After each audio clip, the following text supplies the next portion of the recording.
Another week, another exciting round of A-League transfers. I thought last week was busy. This one is even more hectic. So here's all of the play movement from the past week in the A-League recapped in one video. My name is Lockie, this is Coast Watch Football, and if you want to show support to the channel, make sure you hit like on this video. And if you haven't done so already, please consider hitting subscribe. Firstly, let's talk about the Western Sydney Wanderers, who are continuing their rebuild. They've signed Romain Amalfitano, a French midfielder, 32 years of age. He's got over 200 games of experience in League One, the top division in France. Has also spent time at Newcastle United in the Premier League. Looks like a pretty decent pickup. But the really exciting one for me, and a player we do know well from his time at Adelaide United, Kusini Yengi has joined Western Sydney Wanderers. Very curious to see how he goes fitting into Mark Rodan's system.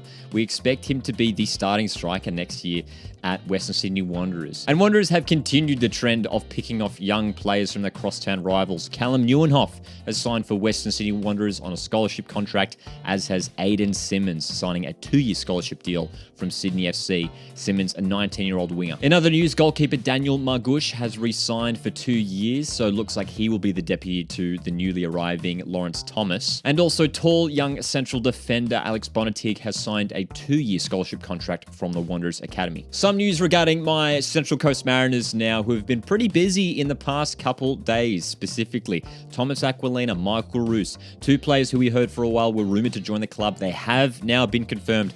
Of course, Aquilina from Western Sydney Wanderers, Michael Roos from Macarthur FC. I'm sure both of them will get some decent game time at the Mariners next season. More positive news for the Central Coast Mariners. Josh Nisbet, fan favourite, has re-signed for a further 2 years. But the departures now, Kai Rolls and Lewis Miller have both left the club. They're the 2 big departures in the past 24 hours. Kai Rolls moving to Hearts in Scotland. And Lewis Miller's a bit of an interesting one. He did officially sign for Macarthur FC for a couple of years, but has been immediately picked off by Hibernian in Scotland, which by the looks of things means that I think Central Coast Mariners will indeed miss out on a transfer fee, which is a bit unfortunate. We had some further play departures announced this week from the Central Coast Mariners. Nick Lamola, Ollie Bozanic, Noah Smith, Matt Hatch, and Ruan Tongic all leaving the club. Perth Glory, of course, needing to rebuild after that disappointing season last time around, picking up their first ever A-League wooden spoon.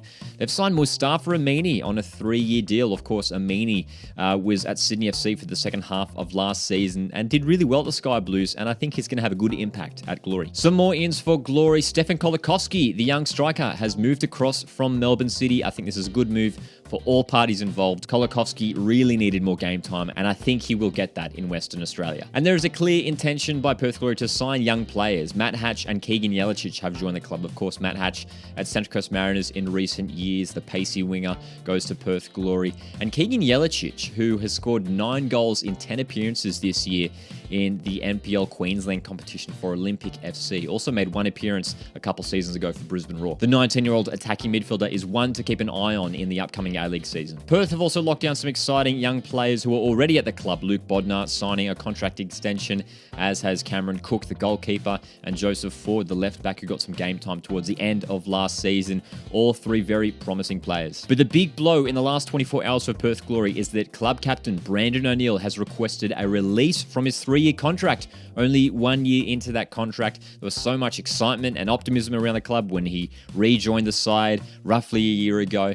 But this is really concerning, and there's already rumours coming out that he could potentially be on his way to Newcastle Jets, maybe even back to Sydney FC. Perth Glory also this week confirmed the departures of Nick Fitzgerald, Osama Malik, Josh Rawlins, Starko Stanovic, and of course, Daniel Sturridge. Adelaide United have also seen some movement this past week. They have signed Hiroshi Basuki, Zach Clough, Alexander Popovich, and Lockie Barr, all players signing on 2-year deals. I think all of these are great moves for Adelaide United, but I specifically want to highlight Alex Popovich, who really impressed for that second half of last season in the A-League, where he got plenty of game time in that Reds backline. I expect Popovich to be in that starting lineup come round 1 next season. Strengthening the squad further, Adelaide have announced the signing of Harry van der Sar, the versatile defender who used to play at Sydney FC. I think this is a decent signing, a squad player for Adelaide United, and potentially a long-term replacement for Yavi Lopez at right back. There were a couple departures over the week, though, for Adelaide United. Motura Yaya Dekuli going over to Stade de Reim in League One, and Michael Jakobsen, the 36-year-old centre-back, leaving the club, but from what we hear, is keen to continue playing, so potentially could join another A-League club. Melbourne Victory had a fantastic season, but have wasted no time rebuilding their squad by signing George Timotheou and Noah Smith, two young players, both signing on one-year deals. Of course, Timotheou was at Adelaide last season, Noah Smith coming from the Central Coast Mariners. And the defensive midfield position at Melbourne Victory is well and truly secured, with Ryan Marchand re-signing for the next 2 years and Lee Broxham, club legend, re-signing for another year. 20-year-old midfielder Will Wilson has also signed a professional contract for Melbourne Victory. He, of course, scored that winner in the FFA Cup quarterfinal last season. And lastly, with Victory, they have announced that Robbie Cruz has left the club. Next up, we are talking about Sydney FC, and there isn't much to report in terms of play movement at Sydney FC, but the one big topic to talk about is, of course, Milos Ninkovic. Now, if you haven't watched my video that I did a few days back regarding the Milos Ninkovic situation, it all went down roughly a week ago. This is what we've heard since. Milos Ninkovic deleted that initial video that he shared on Instagram late last week and instead posted this on his personal Instagram. I want to address and clarify a few things this way. My video led to unpleasant reactions. Unfortunately, that was not my intention.